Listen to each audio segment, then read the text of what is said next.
Miles and Kylo is a retro-style platformer from the mind that brought you Kid Trip. This speedrun-centric platformer started off as an auto-run game on mobile, came to PC as a traditional platformer, and is now on the Nintendo Switch. It launches on Nintendo Switch on July 5th for $8.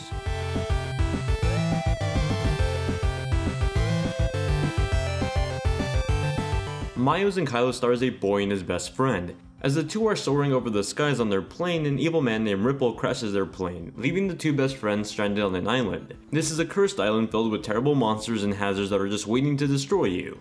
Luckily, Miles and Kylo have each other, and now the pair are on a journey to rebuild their plane and get off the island. It's a pretty bare-bones backdrop story for the game, but with the platformer being so simple like this, it really didn't need that grand of a narrative.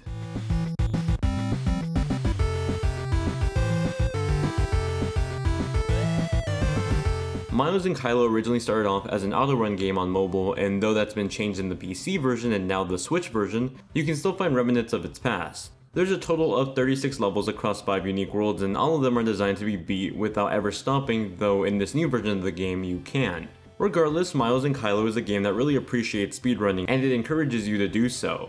Levels are pretty short, lasting anywhere between 30 seconds to a minute, varying on how quick you run through them. However, that doesn't mean that they're easy. On the contrary, as you move along through the campaign, the game gets pretty challenging. You can run through levels, jump on enemies, and throw fruit at them. At the end of a level, you'll receive a score based on how quickly you beat the level and how many of the fruits that you started off with you still have. Enemies get progressively harder as well. As you travel along the Super Mario World-like map, you'll come across enemies that sort of evolve in their mechanics. You'll jump on enemies in the first world like if they were just a couple of Goombas, but then run into monkeys in the second world that can completely stop fruit projectile attacks without warning. It's the evolution of mechanics that keeps the game feeling challenging.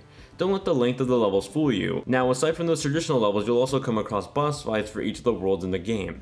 The boss fights almost feel like a Sonic the Hedgehog boss where you're still constantly running forward, but still also in the middle of a boss fight. It was a pretty unique feeling for a platformer, as it's not something that's commonly done nowadays. With all that said, once you can get past the challenges, you can beat the game in a short amount of time. It's really not a game to beat through in a rush though, you're trying to perfect each level run for the highest score. As for post-game content, you can unlock a time attack mode that lets you challenge an online leaderboard for the highest score, or beating levels without losing any lives. It's a great way to keep up the competitive nature of the campaign.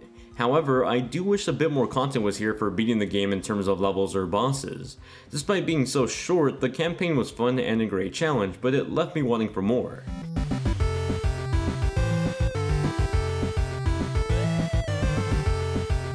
Miles and Kylo adopts a retro-style look to it. It's bright and colorful, and it looks like a happy-go-lucky child-friendly platformer from the past. There's well-done animation throughout the foreground with ocean waves moving across the screen and flowers dancing to the breeze. I wish the background was a bit more detailed though. There's a parallax scrolling effect that makes the background scroll across the clouds, but I wish the background itself had a bit more detail to it, or at least more going on. That doesn't mean that there isn't any attention to detail though. There's actually really funny animations when enemies, the monkeys for example, frown anytime they actually miss hitting you. It's a subtle but charming touch.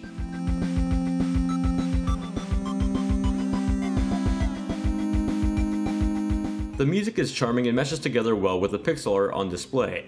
It's not incredibly catchy, but it does a good enough job. The sound effects on the other hand feel pretty royalty free, or like they were just stock sound effects found online. Like I've heard them in other games before. Once again, it works with the retro platformer theme, but it doesn't really feel all that special or unique, it's just okay.